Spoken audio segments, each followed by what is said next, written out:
All right, welcome in once again to the Behind the Bench Coaches Show. Tom Callahan here with you. Thanks for joining me, everybody. And head coach Jerome Bechard back here. And this week's player guest is Ryan Hunter. Fellas, thanks for joining me. You bet. It's a nice, crisp evening out there. I was going to say, it's hockey weather, man. Kind of wakes you up a little bit. A little chilly. Yeah, thanks for having me. Glad to have you on. And Hunt, where are you from originally? Toronto, Ontario. Okay, so this is not a big deal to you. No, it's this is nice weather for us. We got snow back home. I actually did hear about that because my parents are in Buffalo, so they're talking about the snow here and there, and it's that time of year already. Make you miss the farm in Saskatchewan there, Boom? Or... Absolutely not. No? No. You know what? I think I haven't talked to my brother in a week or so. So I think they did have the snow, a big storm, and you just got to get the snowblower out, Bobcat, and a day in the Bobcat blowing snow. I don't think it snowed last year when I was here. And when I lived in Tucson, it actually did snow twice. But has it snowed here? Oh, yeah. In your recollection? Yeah. Oh, yeah. No, I don't think it's been a couple of years, I think, since we've had a good one or whatever. But, yeah, it's a good snow day, shut things down, and, nobody goes anywhere, and there's accidents all over the place. Oh, I bet. Orthopedic doctors' practices go through the roof because people are on cardboard boxes going down hills and running into mailboxes and this and that. I love it. Oh yeah, it's crazy. I cannot wait to see the sledding. That's got to be a sport. No, and then you really think about it. I mean, we used to live out in Harris County, and our subdivision was fairly hilly, and it's not so much the snow as it is ice. Like, I mean, right.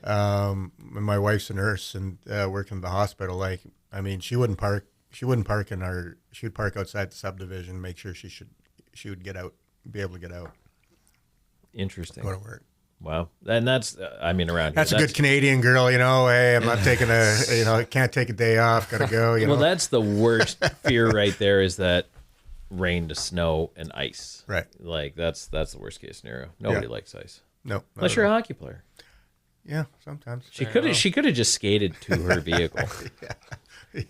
That would have been ultra Canadian right there. Yeah. So, but Ryan Hunter is joining us this week, and Hunt's just wanted to check in with you, and we're going to talk about your background and how you got into everything, because you're one of the new guys coming on the show who were here last year. I feel like fans kind of know maybe once around, but we're really going to try to get to know you a lot here. So I hope you're ready for that. Yeah, I am. Looking forward to it. Okay, good. And well, you came back. You were here for a couple of games last year, and you came back anyway, so it couldn't have been all that bad on you. I mean, you like Columbus enough to return. I do, yes. It was an easy decision to come back, and I was definitely looking forward for this year, for sure. Anything, like in particular last year, I know, so making the jump is not easy, right, junior to pro, but anything that stuck out last year that really helped you prepare for this year to get ready? Honestly, I would say with the training I did this summer, just training with a lot of pro guys and a lot of D1 guys, just to get your brain thinking quicker, the speed, just the little things that you have to do and little things that make them successful. So I was learning and kind of seeing it every day on a day-to-day, and just the mindset that they have to approaching new obstacles every day. Boom, when you made your jump, and I know we talked about this last year, but I don't think we've talked about it this year, but I mean, what was that for you? Wasn't ready. Really? No. I mean, well, really. So drafted in '89, Hartford, first training camp in Lake Placid, New York.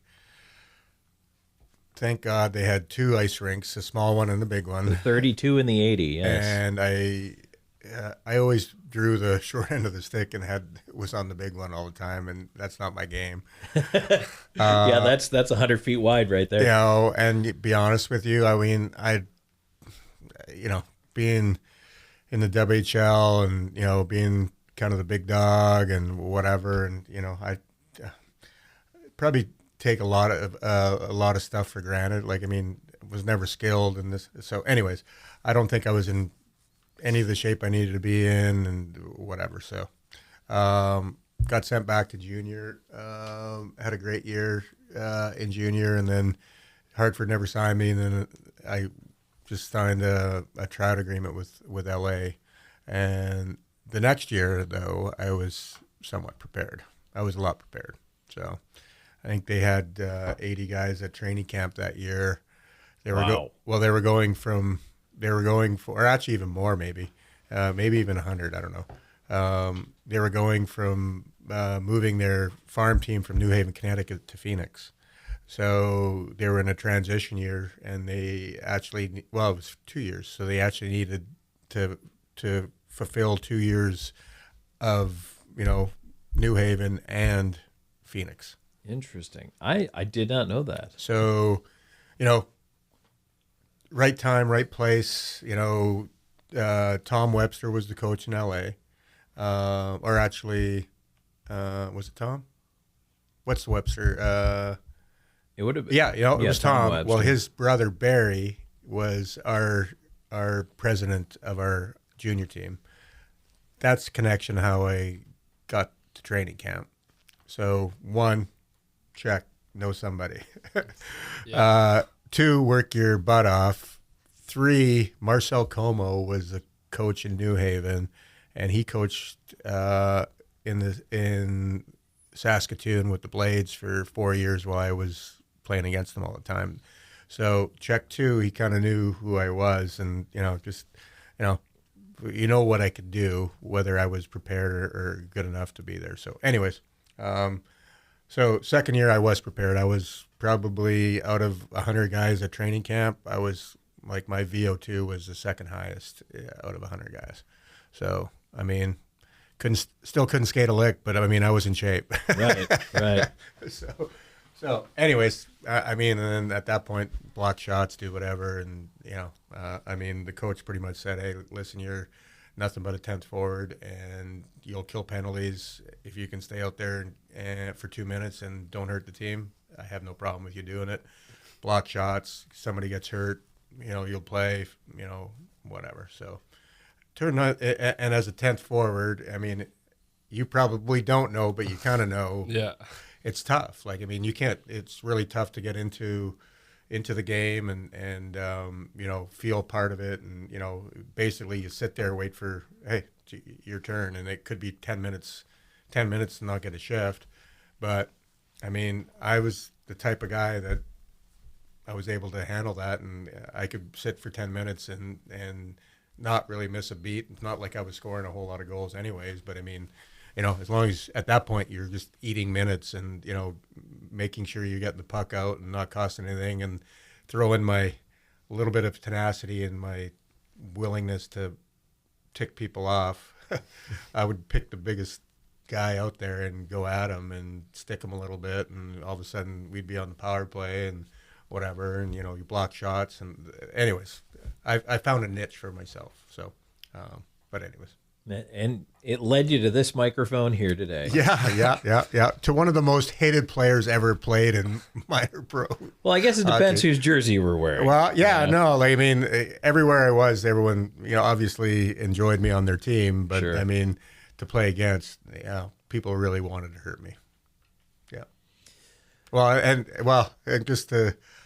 we were practicing today. We did this drill this morning, and I'll get your take on it. I mean, it's a one-on-one, and we had guys going all over the place, and everyone's like, "Coach, we're going to run into each other and this and that." I'm like, "It's what I want." Like, I mean, you guys have an issue with not knowing what's coming next. I mean, so you know what? Keep your head up and know where everybody is and this and that. And actually, it turned out pretty good. It definitely worked out. It made us definitely go east-west more instead of just straight lines, and that's what we're trying to add to our offense for sure. To spread, especially when we're at 5-on-5, we can spread guys out easier. So yeah, that drill definitely helped kind of just getting lateral. Well, the funnier part is, I mean, my drawing skills on the board probably aren't my strength. Probably not my strength, all right? And to be honest with you, I pick up a drill out in line. I'm like, well, Google said this is how you do it. It's got to be right. The internet said. And, so I did it, and these guys are all questioning me. And I had it right. I know I had it right. Anyways, it's all good. And you know what? If you can't laugh at yourself, who can you laugh at? I think, Boom, one of these days, and guys probably aren't listening to the show, but instead of pulling out a whiteboard, you need to pull out an Etch-a-Sketch and just start noodling with it. Yeah. Don't even talk. Just draw. Like, hang on, guys, I almost got this. Hang on. And just waste an entire time out doing the Etch-a-Sketch. That's funny. Yeah. Yeah. If you can find me one, I'll do it. There's got to be, somebody's got to have one at home. Somebody listening's got to have an Etch-a-Sketch. That's right. No, but it was actually, we had a pretty good skate today, so it was good. I mean, and really, I mean, I don't know. Probably practices are probably the toughest ones because I mean you guys all know my drills and at the end of the day, like today I'm kind of being funny. I'm like, guys, you guys are nothing but a herd of cattle. Hey, somebody's feeding me. They're in a big line and they follow each other. They do the same thing.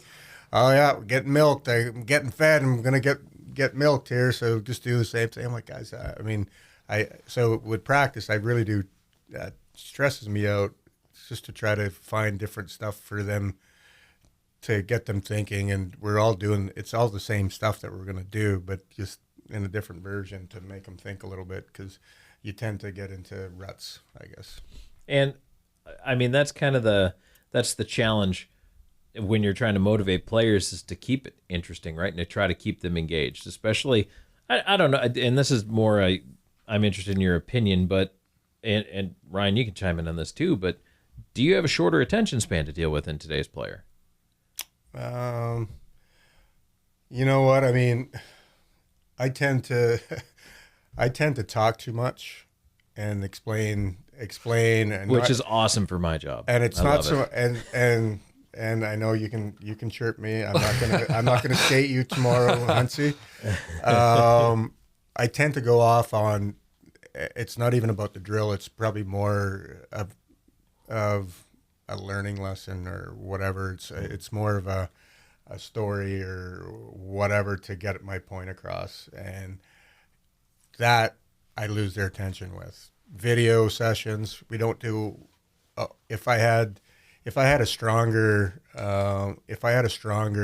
like a Steve Hockey that I would clip our clip the videos myself.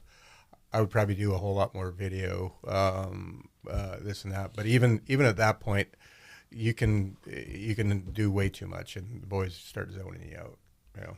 Yeah, I mean, kind of depends on what the play is. Sure. And then really at the end of the day, these guys all laugh at how I talk anyways, and my sayings or whatever, this and that. So they are entertained with some of the stuff that I say. Yeah, they're not wrong there. So anyways. And go. I'm not going to skate you tomorrow, Huntsy. Right. Well, you threw us a curveball today with the cow acknowledge. That was a good one. Yeah, that was good. That was a good one. But yeah, I would say Boom definitely takes his time to explain, and he gets his point very clear. But other than that, I don't think we lose attention. I just think we get a little antsy, and we kind of just want to do it, and like do it to the way that he wants it to be done. So that's kind of what I would say. I wouldn't say it's bad, but I think we're more of just doers rather than sit and wait and watch it. Yeah, and I mean, think about it. When you're a kid, your practices, especially these days, compared to maybe when you and I were coming up, are super structured because you can't waste a minute of your ice time. You're on off. You got 50 minutes or whatever it is that you're on the ice, or 45, and it's like go, go, go. Drills are mapped out. You need to know how to do the drills out there. You don't have time to explain it, yeah. To sit there and explain things because you have so little practice ice. Mm-hmm. So at least you guys kind of have the luxury of you can have a story and go through the story. And then but I tend to, like, really, I mean, this is probably 2011. And again, I think we've talked about it, Tom. My teams usually start off really slow. Right. I mean, this and that, and by the end, we're where we need to be and all that stuff or whatever. But it was probably in 2011, 12 year we ended up winning it that year, and it was we were probably in last or second to last at this point, probably November, getting into Christmas or whatever, and my captain comes in with my goalie and another assistant captain. They come into my office, and they're like, "Coach, can we talk to you?" And I'm like, "Yep." Uh-oh. I'm like, "What's going on?" They're like, "We're not getting anything out of your practices. We need more out of you. We need this and that. And, we're long." And I'm like, again, nobody likes to be told you're not doing your job and whatever. And or you're doing your job, but you're doing not a very good job. Right. Type thing. So I'm like, yeah, all right. So feelings are hurt a little bit. Rack my brain, and I'm like, and I go to him like, we're out here for an hour and a half because you guys aren't getting what I'm trying to put down, type thing. And if we're going to be out here until you do it right, or this and that or whatever. So anyways, made some phone calls to some buddies. I'm like, hey, listen, I need some drills. I need some different stuff and whatever. And next morning we get on the ice. It's 10 o'clock. I'm like, all right, you people. So-and-so. You can imagine what I would say. If you know me, you probably know what the words are. I'm like, you guys, here's the deal. All right. We're only going to be out here for 45 minutes, but I need game-like, I need challenge. It's up to you how long we're out here for, type thing. And from that point on, we went from, being in last place to, I think we won like 25 or 30 games in a row. Went on to second place, and we ended up beating Pensacola in the finals in 11-12. And we had a pretty special team, but it was because somebody told me that it was something that I need to hear, type thing. So it's good, and it's tough, and you have to challenge the guys a little bit, and I don't know, it can be monotonous, getting into it, and that's the last thing I need you guys to get into a rut and this and that. So anyway, yeah, and the season goes by before you know it. Yeah. So, all right. Well, speaking of which, the show's going by before we know it. Let's grab our first break here. We'll take a break, come back with more in just a moment. It's the Behind the Bench Coaches Show. Welcome back on the Behind the Bench Coaches Show. Tom Callahan here with you. Thanks for joining me. And this week, as we are always joined by head coach Jerome Bechard, and Ryan Hunter is our player guest. And we're just kind of talking about face-offs here in the commercial break, guys. And so, Hunt, you had a lot of technical things to say about face-offs, and I want to revisit that because I think it'd be interesting to the folks listening. Yeah, for sure. It's it all depends on how the other guy's setting up as well. So if he's dominant on his backhand, you kind of can see on a couple draws what he likes to do and his technique, and if his hands flipped and stuff like that. But it's also kind of like the ref and the rotations of the puck and how it's hitting the ice, if it's bouncing, if it's a nice like solid drop. Just all depends on that, and you have to just read and react and put that second effort into getting those draws back. When you approach the circle, I know home versus road makes a difference too, because one has to stage first, the visitor has to stage first, right? Yes. So does that make a difference in how you approach a draw? Yeah, for sure. Because it's like I said, like I want to read kind of where he's thinking he's going to win that draw, especially if it's on the right side and he's a lefty and I'm a lefty. He's probably going to go to his backhand. So, I mean, I want to probably lift and push back to the corner or just try to win it clean on my forehand. But it depends on how he sets up, right? Everyone's different too, and if that's a you wouldn't go backhand on backhand? Why not? Why not? Well, I have the corner in the right side, so I can snap it back quicker on my forehand than backhand. And I wouldn't want to win a backhand draw on net. Why not? I don't have a problem with that. Keep the goalies awake. Yeah, you never know. Maybe I'll try it. Huh? No, if that's what you need to do to win the game. Hey, guys, I'm coming to the middle. Why don't we see draws go forward more in the offensive zone? Or like if you're outside and you're in the blue line, try to push a draw forward from outside the blue line or something like that. You know what? I would think more so in the offensive zone. A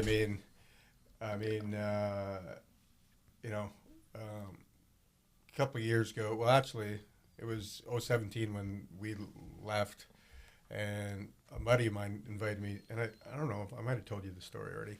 A buddy of mine invited me to the draft, right? So actually, Kylie was playing soccer in Chicago, or in just outside of Chicago or whatever. So I'm like, yeah, I'll go there. And then the draft was in Chicago, so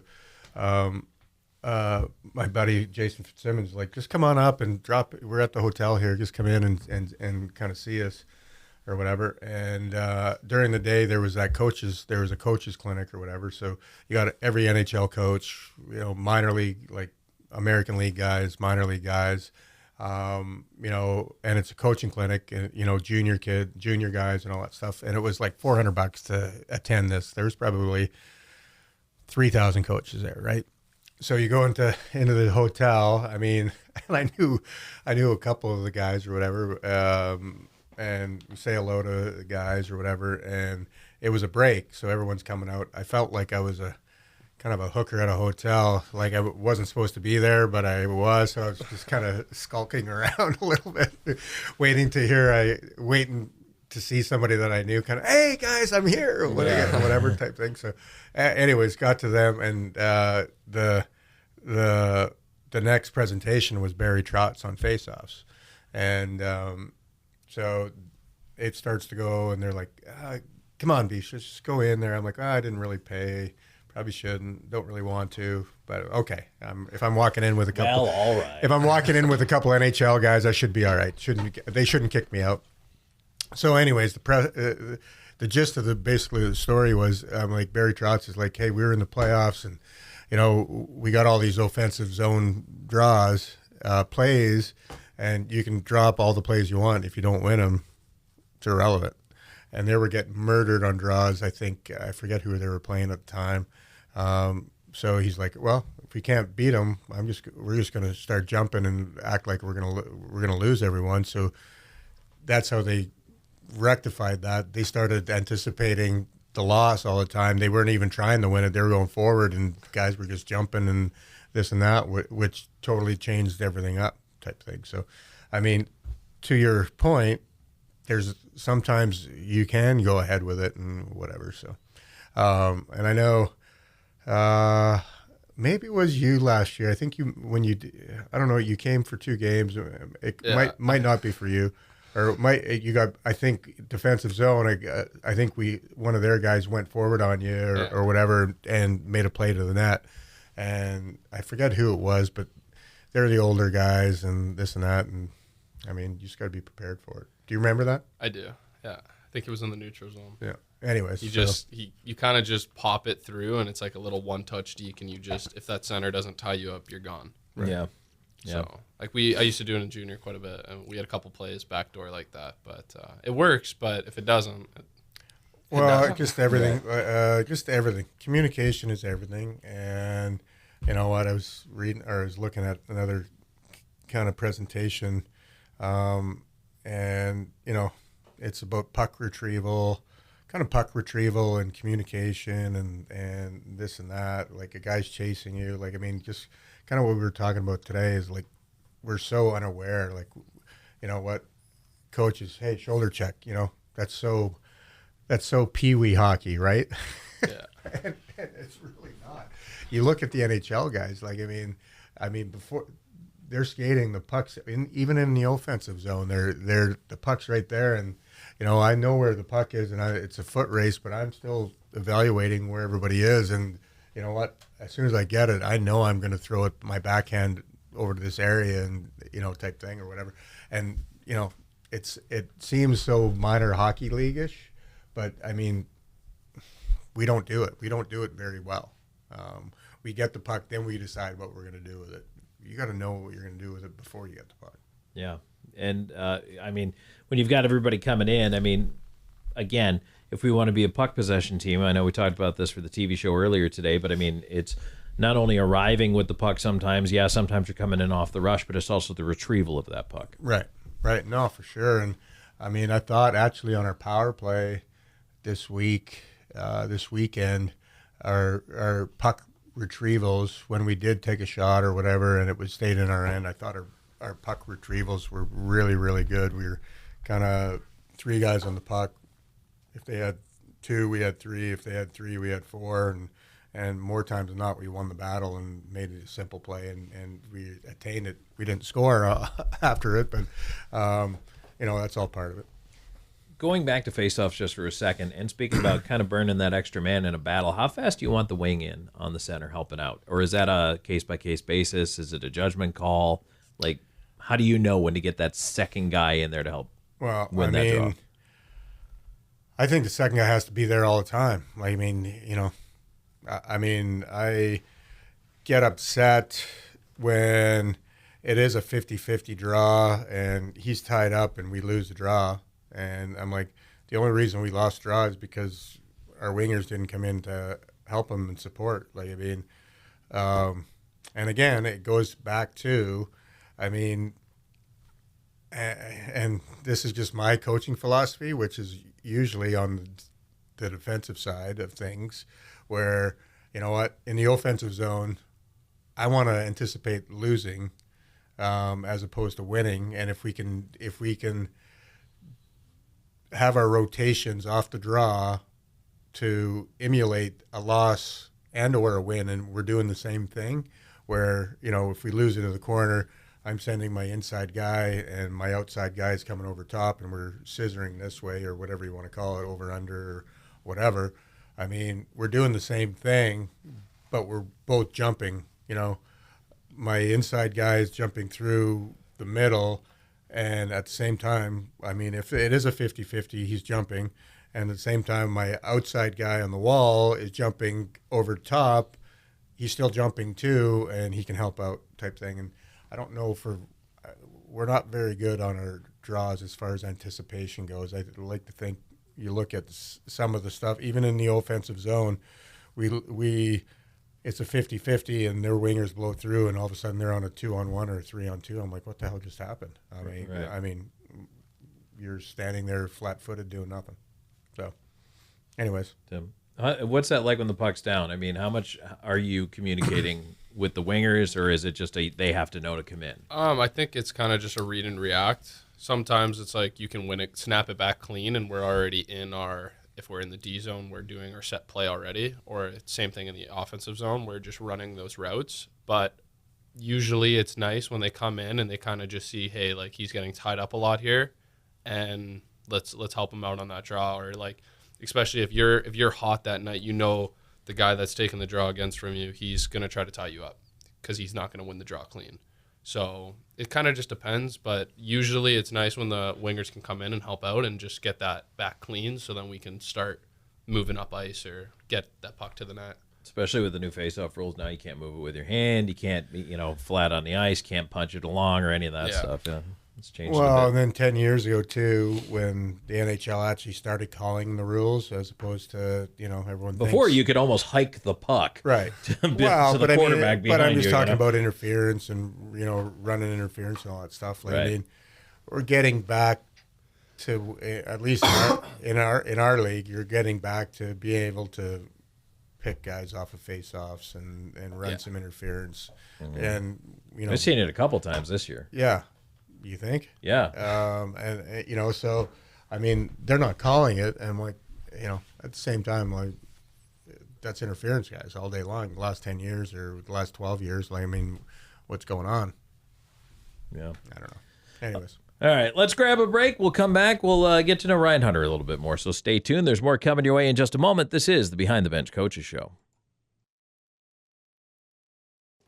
Welcome back on the Behind the Bench Coaches Show. Tom Callahan here with you, and joined as I am every week by head coach Jerome Bechard. This week's player guest, Ryan Hunter. Ryan, want to get to know you a little bit more in this segment and talk about your journey to pro hockey. So let's start off with, the basics. How old were you when you got on skates, and how did it go from there? I think my dad had me on the ice when I was 3, so that's pretty fun and pretty interesting. I didn't know I was that young, but he was my coach growing up, my whole GTHL career. So that's a league in Toronto, like minor hockey. So yeah, it was fun having him on the bench, and I have a brother and stuff like that, so they helped out quite a bit, and it just kind of took off from there. So all your bad habits I can call your dad? For sure. For sure. Let him know. Just kidding. You don't have very many bad habits. Just kidding, Dad. Well, if they're not listening to it live, they will when I put it up on YouTube later. So, by the way, if you ever miss any of the shows, they do go up on YouTube a couple days from now, and you can listen to them back as a podcast. So, so as you're growing up, then I know the choices are there. Are you going to go university route? Or are you going to play juniors? Like, what decision do you make and why? Yeah. So after last season, I had a couple school offers, and not gonna lie, school's not my forte. So I chose to take the next step to pro hockey, and I think I made the right step, just on development wise and experience.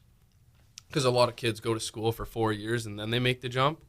And I had a lot of coaches, especially my last year's coach and the owner there. They really helped me out with the small details and like just being more like defensive minded, because I was always an offensive guy, play the wing, shoot up the middle as fast as I can, kind of just go. Where last year I really had to dial it in on the defensive zone as well, where it's just the little things, the what's going to win us games, you scoring 4 or you scoring 1 and we win the game. So that was a big thing too. So they really helped me out with that, and I think I made the right decision, and that's pretty much it. So your dad might be the answer to this question, but who had the most influence over your path in hockey? Probably my dad. Yeah. Talk a little bit about like what your brother's older, I assume. Yeah, he's older. Okay, so I mean, between the two of them, like, you know, how did they influence your game and get you to where you are? I would say my dad more. He was just always taking time with me, especially when I was younger, just outside shooting pucks or shooting balls, and just working with me with the little things and always making it fun. There wasn't like a day that I would go to the rink with him and it was, oh, I gotta do this today with him, or why am I doing this? It was always something I wanted, and I always asked him to push me for that. So it was there was never like a bad day training. So it was fun, especially learning that early and him drilling that into me. So like me growing up, I can be the same person, you know what I mean? Like I don't mind practicing every day. I don't mind going to the gym. There's just things that he pushed on me and made it clear what I need to do to be successful. Who was your guy growing up? Your favorite player? Like Sidney Crosby. Okay. Gotta go Crosby. That's interesting. I was going to ask you if you're a long-suffering Leafs fan, too. I am a Leafs fan, but Crosby was always my guy. I see Boom shaking his head over here. Boom, who's your guy in today's game? Oh, boy, I don't know. Like, I want to say McDavid, but it certainly isn't Crosby. He's not winning it well. What hasn't he done, though? I would say... Stop whining. I would say I'm more of a Mitch Marner type guy. Okay. What do you like about Marner? And I don't watch him enough. I just know he's got a little bit of an edge to his game. I don't know. I mean, you're a Toronto guy. I mean, yeah. And I hadn't. I think. Yeah. How long's he been in the league? Like 6, 7 years, 8 years. I think 8. I mean, because McDavid's going on 7 this year. Maybe it's the young Mitch Marner. Maybe the guy that came up and, you know, did whatever it took, and now he's a little full of himself, maybe, if that makes sense. Yeah, I mean, I don't know. He's a great player, and he's for sure. I mean, he plays on the Leafs. Wow, since 16-17, he's got 526 games already.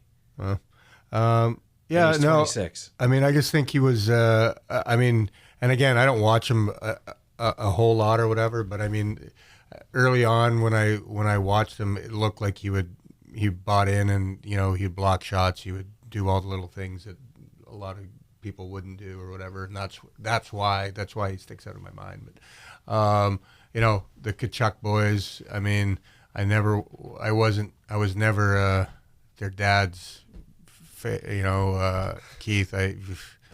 Not a Walt guy. You didn't like. Didn't like the big guy. Yeah, no.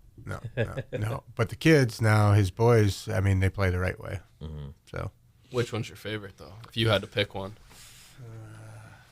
like if you were building a team, which one you taking? Who's who? Where are they? Matthews on Calgary, Brady's on the Sens. I would say Matthew. I think Brady's the better one, but yeah. That's okay. I don't want to get off on a huge tangent on this, but man, like I look at a team like Ottawa. There's so much talent on that team. Such a disappointment right now. It's weird when teams are loaded with talent and are disappointments. Any sport, you know. Well, you know what? I mean, I don't know. Hockey in general is probably one of the most team-orientated games there are. And you know what? You can have all the talent in the world, and if you have talent, but you don't have the right chemistry, the right, I don't know what the word is. I mean, buy-in from guys, and you know what? I mean, it's not about me.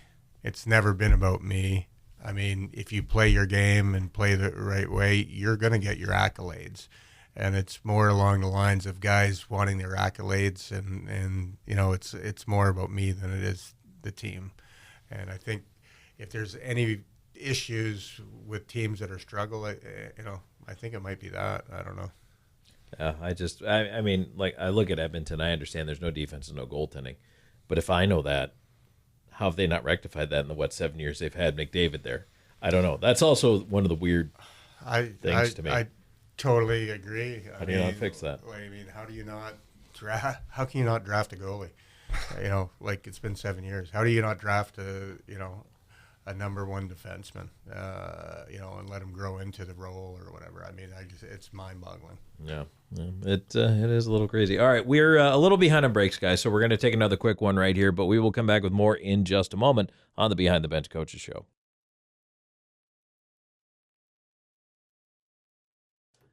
Welcome back on the Behind the Bench Coaches Show. Tom Callahan here with you, joined by head coach Jerome Bechard, and Ryan Hunter is our player guest this week. And guys, heading to Blue Ridge, we didn't even really talk about Carolina. And actually, if you want a nice review of the Carolina series, check out the TV version of the Coaches Show, which is going to be on 7 o'clock on Thursday night on CTN, Christian Television Network, Channel 16. It is also going to be replayed Saturday at 11 a.m. So if you miss it, you can always check it out there. But Blue Ridge is a team we haven't seen much, don't know a whole heck of a lot about. Boom, I think we've talked about this before, but even whether you know a team, you don't know a team, you haven't faced a team, how important is what they do versus what you want to do? You know what? I think it's more what we want to do than what they do. I mean, you know what? From what I gather, and I watched a couple games or whatever, and I'll probably watch them tomorrow. You know, I think they're a hard-working blue-collar team that, you know, are going to create their chances by outworking and putting pressure on us and this and that. And I think they play fairly physical, where maybe to a point where kind of on the edge of being kind of antagonistic as far as, you know, little hacks and whacks and extra bumps and extra face washes here and there, I think. So, you know, just got to, you know, let them do their thing and bury them on the power play and, you know, tell them to keep on doing it. Keep being stupid if you guys want. But I don't know. It'll be interesting to say. The building, I think, is I don't know if it's a regular sized ice or if it's a little bit smaller or this and that. So I don't know. Hunt, I'm going to ask you first, and then, Boom, I know you have an answer to this one. What is your get under the skin of the opponent tactic? What's your favorite move or your fallback? I usually don't chirp guys too much. Kind of just let them, if they want to stir something up, we'll handle it and we'll deal with it. But usually I don't say too much on the ice. I just kind of let our play, especially my play, just talk for itself. And just if you're picking at me and you want to get under my skin, then clearly I'm doing my job well and you're trying to get me off that. So I usually just kind of stay 0 dark 30 and just keep going because I'm doing something that you're not liking or you can't stop. So just running into guys. They don't tend to like that. Yeah. So, Boom, what was your move? Like if just a guy you were having trouble getting to. Move? What was your ace? Dude, ace I never had trouble getting to anybody. I love it. Never had trouble getting with anybody. I mean, you knew you were playing against me. It doesn't matter. center, left wing, right wing. Stick boy. Anybody that I was lined up against, you were getting a whack around the laces, back of the leg, that little spot in your knee, just beautiful, just a beautiful spot. Nice. Always finish my check, mostly high. Maybe, you're coming to hit me, I'd make sure my elbow was up. I didn't elbow you, you just ran into it. I mean, kind of thing. That's my hockey stance. Yeah. I mean, anyway, so, yeah, no, I mean, I had no friends out there. Even if we were our best friends, I had no friends out there. Right. Well, that's kind of one of the remarkable things about hockey, right? Is like, I mean, you guys go at it just crazy for 60 minutes, and then I played. So I played. Shut it off. I played with Chris Bright for 4 years in Moose Jaw, and I was drafted by Hartford, right? And he was drafted by Hartford also the year or two afterwards. And I'm in New Haven, Connecticut. He's in Springfield, Illinois, maybe. Well, Massachusetts was the American League. Yeah, Massachusetts. Yeah, okay, yeah. So we'd play against each other all the time, and exhibition game or first game of the year kind of thing, and four teammates for 4 years, and I don't know who I'm battling in the corner with, and all of a sudden my gloves are off and we're fighting each other. Hey, what's going on? I'm like, yeah, sorry about that. But I mean, hey, you're getting paid, I'm getting paid. It's my puck. So there you go. Anyways. I like that. That's have you ever had a situation like that?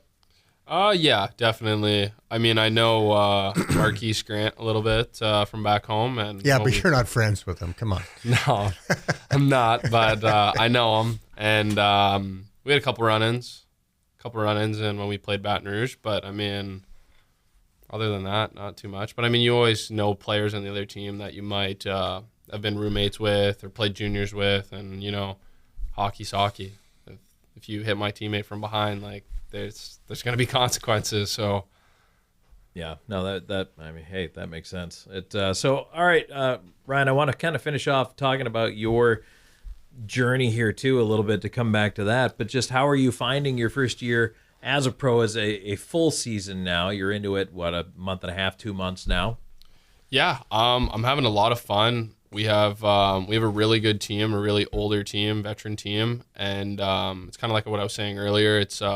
It's a learning experience for me for sure, just to kind of see good habits and the way they approach practicing and games and stuff like that, because it's different than junior, right? Like junior, you're not practicing as much. You practice maybe 3 times a week, so it's just the way you have to prepare like a pro, and these guys have done it for countless years, so it's just it's interesting on how they do things and how they approach things and their mindsets on things and how they eat different and stuff like that. So it's definitely fun. It's definitely a learning experience, and I'm having a lot of fun. And we have a lot of great veterans that help with the rookies and with the young guys.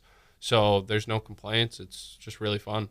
All right. Well, I appreciate you guys joining us here this week. And, hey, we'll be on the bus, I'm sure, soon going to Wytheville, but Thursday at midnight. That's it. It's not too far away. It's not too bad.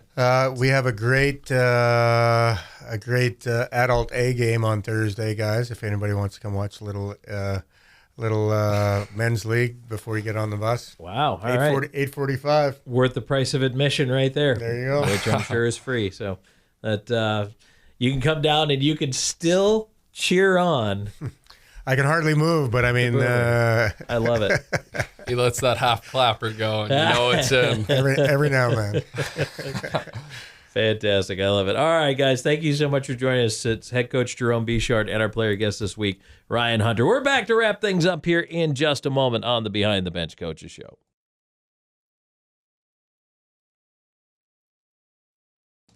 We are back to wrap things up, and I want to talk about the River Dragons in the community coming up here, everybody, and there's plenty going on here. So Tuesday night, tonight, we obviously have our show every single week, but this week there's a couple opportunities to meet your River Dragons, and we're going to be on both sides of town. So depending on what you have going on, where you can come out and meet up with the River Dragons. So tomorrow night, the River Dragons are going to be the River Dragons are going to be at Chick-fil-A Midland. So if you're up in that part of town, you can come out and meet and greet the River Dragons. And you know what? It's an awful lot of fun. If you've ever been to Chick-fil-A Midland, then you know that it's a really nice spot up there and plenty of parking. And the River Dragons will be there from 5 to 7 p.m. Chick-fil-A Midland. That's on Wednesday night. And then if you're on the other side of town on Airport Thruway, then you can come out to Applebee's Thursday night. Now, that is going to be, I believe, and I'm double-checking this for you as we speak, 5:30 over at Applebee's. Nope, that'll start at 5 p.m. on Thursday, November 30th, 5 p.m., which, again, chance to meet the team, get pictures, get autographs. And at Applebee's, you can check out the new holiday combo starting at just $13.99 for a limited time. And so, again, it's Chick-fil-A Midland tomorrow night, Wednesday, 5 to 7, and then Applebee's on Airport Thruway, Thursday, November 30th, 5 p.m. River Dragons will be there dining in. Come out and meet the team as well, and we would love to have you down there. And I know it's tough. If you're not on one side of town or the other, and especially, in that 5 to 7 window, it's not always easy to get out there. So we try to spread it out a little bit and get to different parts of the city. So hopefully you can join us for that. Also want to remind everybody a couple of things coming up here on December 6th. WTVM is doing its toy drive from 6 a.m. to 6:30 p.m. From 3 to 6 p.m. at the WTVM studios. River Dragons will be out there taking your donations. Players will be out there. Scorch and Torch will be out there as well. And everyone who donates, regardless of time, whenever you donate, you will get a voucher to an upcoming River Dragons home game. So help make a difference in the community, and you can donate a new unwrapped toy. Again, that's going to be on December 6th from 6 a.m. to 6:30 p.m. That is a Wednesday, and that's at the WTVM studios. Looking a little further ahead, River Dragons home games coming back on December 8th and 9th. On the 8th, it is a mascot birthday bash for both Scorch and Torch. Happy birthday. And we're going to have a lot of fun. It's a big mascot party that night. And then we'll keep the party going into the weekend. December 9th is our 5th anniversary party. We're going to unveil the teal jerseys at home. If you haven't seen them yet, they are up for order right now at ourdragonsmerch.com. But it'll be the first home game we get to wear those. And we're going to have a special post-game party, 5th anniversary post-game party at the Loft downtown. So you can also come out there. That event is going to be 21 and over. Just a heads up for that one. Then the 16th, my favorite game, Teddy Bear Toss. It's going to be just so much fun. Ugly Sweater Night. I love it. December 16th, mark your calendar. It's also our next family 4-pack night. And for just $40, you get 4 tickets to the game, 4 popcorn, 4 hot dogs, 4 Pepsi products, and 4 coupons for Chick-fil-A sandwiches. That is brought to you by our sister station, Kissin' 99.3, and also by Chick-fil-A Midland. All right, everybody, thank you so much for tuning us in. We appreciate you being here. It's been another great week on the Behind the Bench Coaches Show, and we will talk to you December 1st, Friday, and the Blue Ridge Bobcats hosting your Columbus River Dragons.